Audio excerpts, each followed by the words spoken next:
Okay, deep breath. Time for section 4. This is the main event, mastering the U-verbs. Now, this group has a few more rules, I'm not gonna lie, but they are all based on clear patterns. We're just gonna walk through them one by one, so don't you worry. Our first group of U-verbs are the ones that end in the sounds u, tsu, or ru. For any of these verbs, you're going to drop that last syllable and replace it with a little tsu and a te, which sounds like a hard stop. Te. So au, to meet, becomes atte, and matsu, to wait, becomes matte. Okay, on to our next group. Any verb that ends in mu, bu, or nu is going to change to de.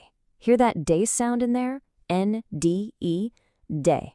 So yomu, to read, becomes yonde, and asobu, to play, becomes asonde.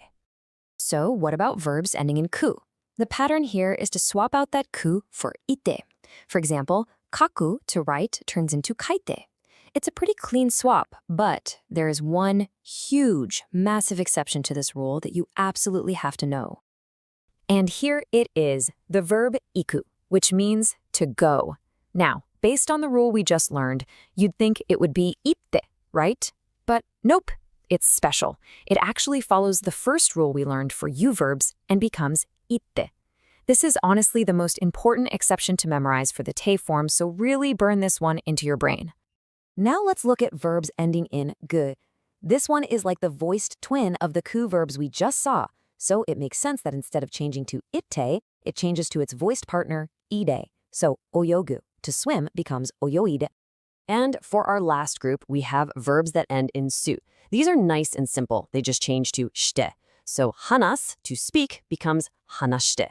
And that's it. That is the entire system for changing U-verbs into their te form. You did it. Let's head into our final section, where we're going to see how all these rules come together to make real sentences.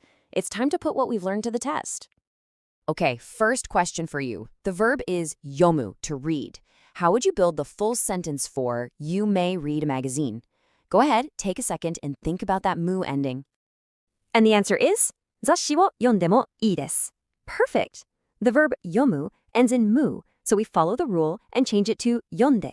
Awesome. Let's try one more. The verb this time is kesu, which means to turn off.